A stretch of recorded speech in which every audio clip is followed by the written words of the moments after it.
Welcome to the basics of pistol shooting at a Great Start Shooting School. First, we're going to cover some administrative items.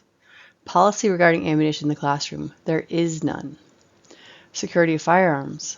All the firearms that we have here in the classroom are real. Some of them are not, but we ask that you don't touch your firearms until you're instructed to do so. Restrooms and drinking fountains are the bottles of water you have in front of you, as the restroom is up in the house. Telephones and emergency exits. At this point in time, I would like you to silence your phones, unless, of course, there's something that is urgent that you would need to leave the class for. Policy regarding refreshments and snacks. You are welcome to eat anything you have as we are going along. I do not have anything for you. As far as policy regarding smoking, there is no smoking here at a Great Start Shooting School. Schedule for breaks and lunch. We will go until your eyes start to gloss over because this is such a crazy amount of information. If you need a bathroom break, by all means, please just raise your hand and say you need to go, because chances are someone else did as well and everyone is looking for that break. We will have breaks throughout the event. Air conditioning and heating.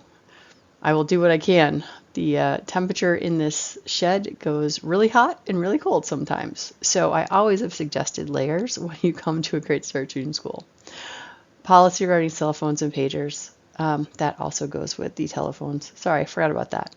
So no live ammunition in the classroom. Please understand, in this classroom, there is no live ammunition. All of the ammunition that we have, or anything that looks like ammunition, is what we call dummy ammunition or snap caps.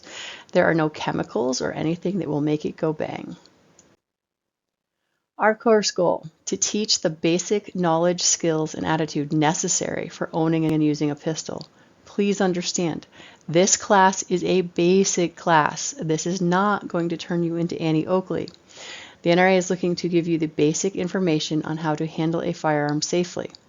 I know when I came into this class, I thought I was going to leave La Femme Nikita and know everything I needed to know about carrying a firearm, simply for the fact that this is the class that Connecticut requires when we are talking about how to apply for our concealed carry class. So I assumed it was a concealed carry class. It is not.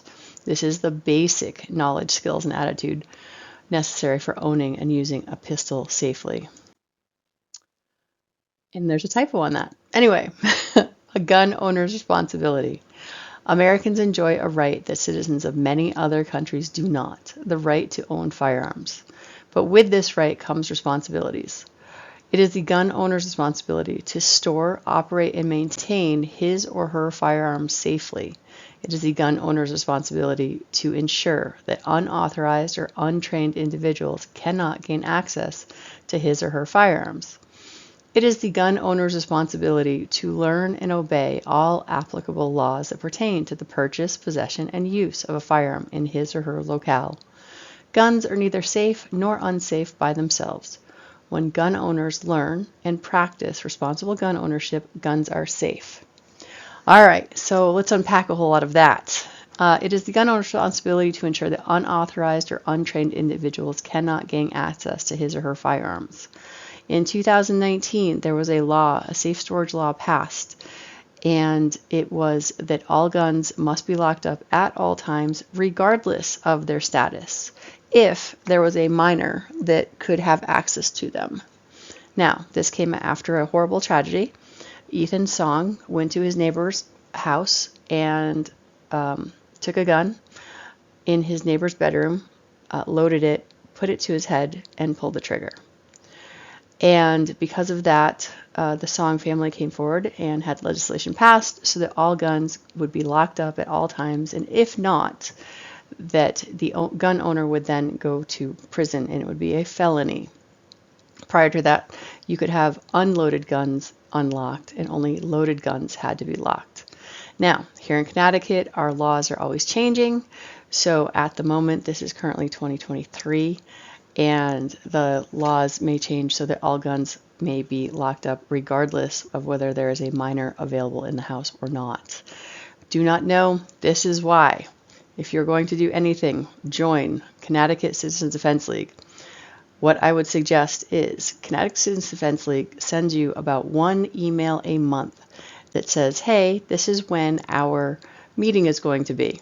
And it tells you what they're going to go over that during that meeting. The other emails you're going to get are during our legislative session, which will tell you what laws are coming forward. Like the law that I just talked about, Ethan's Law.